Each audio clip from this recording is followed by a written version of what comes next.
دوستای نهایت گرامی و ارجمند، سلام، وقت بخیر. امید که جور و صحتمند باشید. امروز آمدیم به یک از مناطق بسیار دورافتاده ولایت دایکنی ولسوالی شهرستان، قسمی که شما آگاه هستین مردم افغانستان از کمبود آب و خشکسالی بسیار رنج میبرند. خصوصا ولسوالی شهرستان از زراعت محصولات از کمبود آب از بین رفته. اکثر جاها آمدیم در این منطقه با یک از اهالی از این منطقه گفتگو داشته باشیم درباره از این مشکلات. سلام علیکم. سلام، وقت بخیر. موشه خودتون رو معرفی کنید. ما طاطی شریکی هستم از ولایت دایکنی، از ولسوالی شهرستان، قریه شیرمه، برادر اینمی در سر شیرمه در باغ پیر. بسیار عالی. بسیار عالی. طاطی شریکی صاحب، این دستگاه را برای چی آورده؟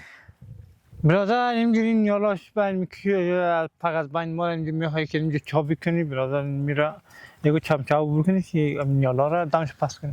قبلا منبع آب شما از کجا بودی؟ نیالا را با چی آبیاری میکنه؟ آب از کجا میآوردین؟ کاریز داشتیم، چشمه داشتیم، آب داشتیم که میامد. یالا اونا خشک شده دیگه، مجبور زیر زمین بریم تا یک چمچاو پیدا کنیم یا دمش پس کنیم. او کاریزا خشکه. کاریزا کلا خشک شده؟ آره. این خشکسالی امسال است یا پارسال بودی؟ از چه وقت به وجود آمده مثلا کمبود؟ چندین سال میشه کم کم خشکابی رفت یالا بخی آوای چشمه از بین رفت نمانده. خب این نتیجه میده چون سطح آب هم خود در حال پایین رفتن است. خب بریم تا که از خدا امید نموریم دیگه، معلوم نیست که هستنی. دوستا برای ادامه ویدیو با ما باشید که طریقه کار کردن از این دستگاه و طریقه کار کردن نحوه کاندنکاری چاره طاطی شریکی برای از ما به نمایش میگذارم.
خب طاطی شریکی، بله موری به طرف پایین بخیر. آره. خب این در چند وقت کندید؟ چقدر کندید؟ تقریبا یک ماه 6 روز میشه. و این قبلا هم با دستگاه کندید یا با دیست؟ نه با دیست کندیم دادا. با دیست کندید؟ آره. عالم اون قضیه چند متر است؟ این 25 متر شده. بسیار عالی. بسیار عالی. میتونین برین به طرف پایین. حالی بسیار خطرناک نیست حالا شما برین پایین؟ ای چاره نداره برادر، خشکابی مجبوره که بریم دیگه راهی نیست. اوه بسیار عالی. بسم الله الرحمن الرحیم. بیا ساجق مرتو. ما خب بلد نیم، باش که نفر دیگه بیا. خب کجا شدی؟ طریق استفاده از ما واقعا بلد نیم. یه چرا همشونه دیگه. دوستا ما دل به دریا میزنم، کم جرأت برای خود دادیم که امروز برم به طرف پایین از عمق زمین چا یک دیدن کنم به نحوه کار چه رقم میکنه و چه رقم خاک برم چه رقم استفاده میشه. او چه چکوش مرا بدی؟ چکوش تمام. چکوش برم. میشه. میشه بکش. مملن زدی؟ ها بالا کن میره. علی بیا. بلو کلانگا یعنی تایلون تای خوکا. چیز بل جور کرده؟ و بل جور نکردی مردک ما او. یاله. دوستا ما هم جرأت بخیر دادیم برم با طرف پایین بخیر پناه به خدا دیگه بخیر برم و بخیر و به سلامت بریم. برو بخیر. برو بخیر. برو بخیر. برو.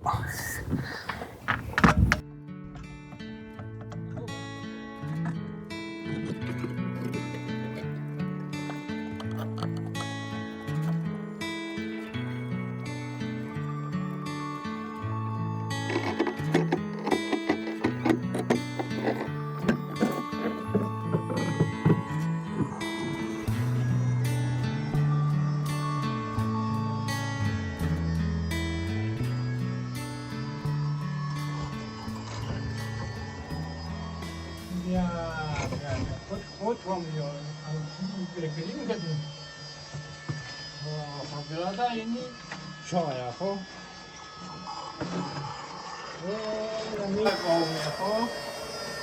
این شکر خدا این دنیا و رستی دیگه خوشکامی بسیار خدا هزار بار شکر میگه خب برادر میرم یکی پاس که دستگاه آوردیم بیکنیم که نیالای ما آو بخوره برادر تازه کنه از اما دنمارک پس به این خانیدی یالا دستگاه آورده خانیدی میکنی ها این